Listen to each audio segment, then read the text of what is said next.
opening of St. Kitts and Nevis. We want to put a record number of persons back to work and rebuild our country stronger and better. The arrival tomorrow of 21,600 doses of vaccines from the COVAX facility will put St. Kitts and Nevis further on the path to the stronger and safer future. If added to the prior quantity of 20,000 doses, it means we will have the capacity to vaccinate 20,800 citizens and residents, which, if successful, will mean that 60% of our target population of 33,236 can be fully vaccinated. The sooner we achieve this milestone, the better for our country. Our successful management of the COVID-19 pandemic and our economy has been hailed as a best practice. Of all independent countries in our hemisphere, we can speak to the following impressive facts.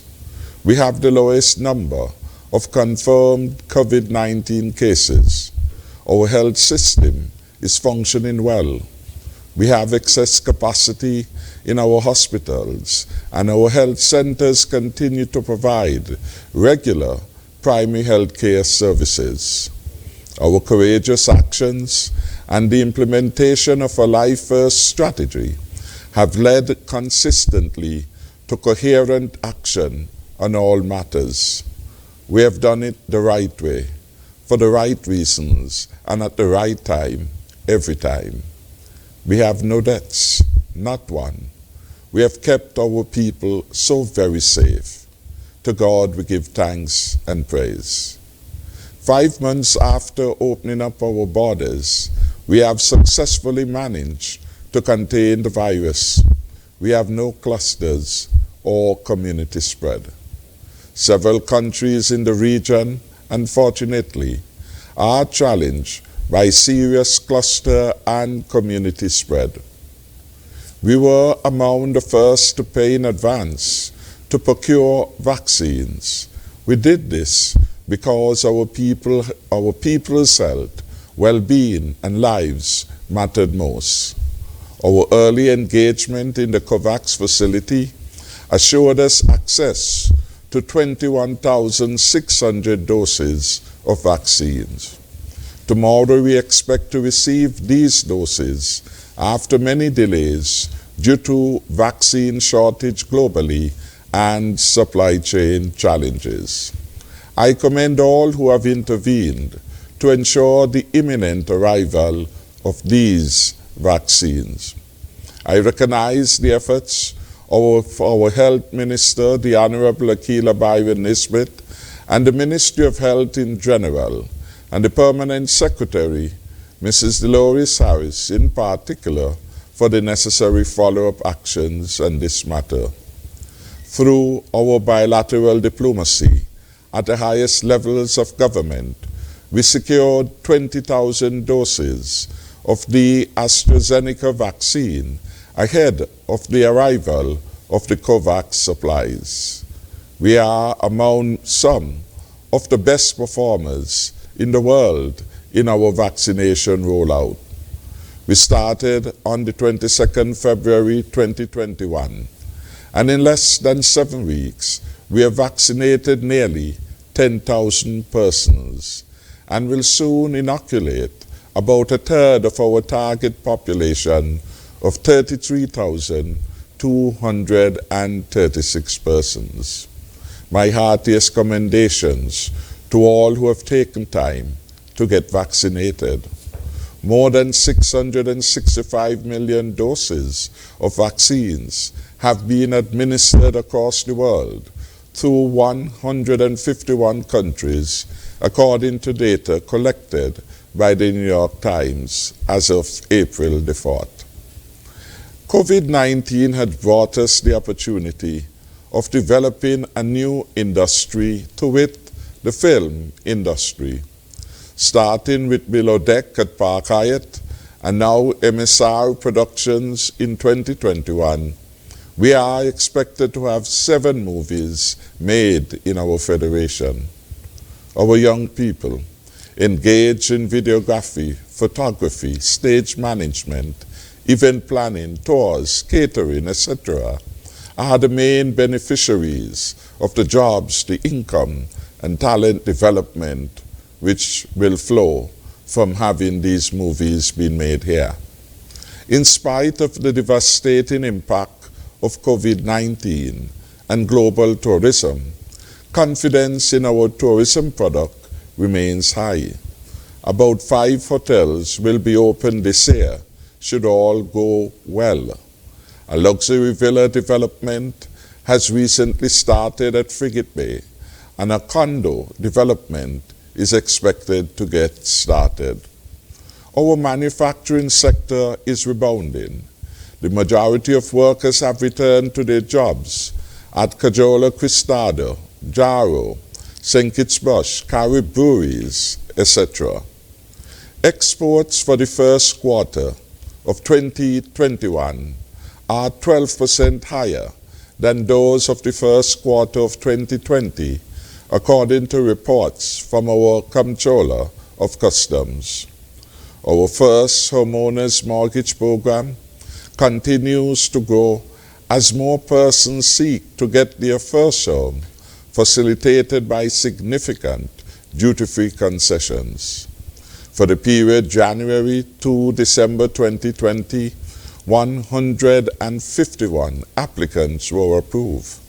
For the first quarter of 2021, so far, 41 applications were approved, with material costs totaling $5.8 million.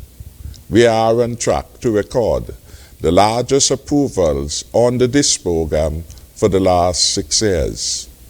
We are working hard with our stakeholders in the cruise industry for a return of cruise lines in the summer under a bubble-style arrangement, and more fully by October 2021 should we achieve herd immunity. I am sure when Ms. Raquel Brown comes to speak, she will speak more about the bubble.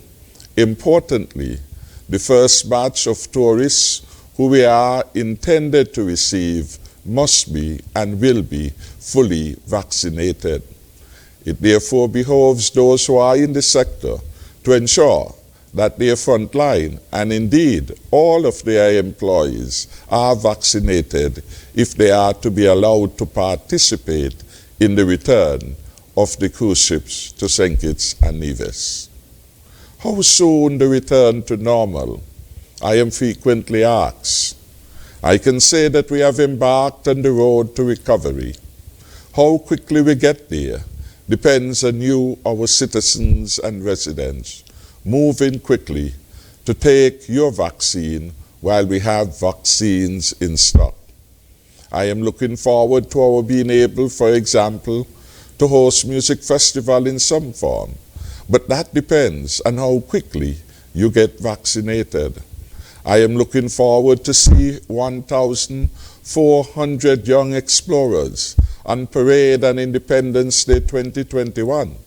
But for this to occur, the parents and guardians and well-wishers of these children have to be vaccinated. I am looking forward to a more traditional sugar mass, but for this to happen, more persons must be vaccinated now. COVID-19 is dependent on each of us taking the necessary precaution to protect ourselves. Let us do so by getting ourselves and our loved ones, indeed encouraging every adult over 18 years to be vaccinated. Let us take action and be vaccinated now. Tonight I am very pleased to have on the panel 3 persons who are no strangers to us. We have our health experts, our Chief Medical Officer, Dr. Hazel Lodge, and I want to welcome her and again commend her publicly for outstanding service at this particular challenging period for the health sector. Equally, I want to welcome Dr. Cameron Wilkinson. He too has given yeoman service to our country at this its most challenging period of existence. I want to welcome Ms. Raquel Brown, who leads the Tourism Authority, to the panel tonight. And she, of course, will update us on what is happening to that sector, how our preparations come in, so that we can be ready to receive the world at the soonest possible time. I can again assure the people of St. Kitts and Nevis that the Cabinet is working hard. The Cabinet appreciates the need to protect lives and to preserve livelihoods. So far, we have done very well, but there's a lot more work for each of us to do. I want to urge everyone to take the vaccination program seriously. And the sooner you become vaccinated, the sooner you contribute to our country being returned to normalcy. Thank you for taking action now.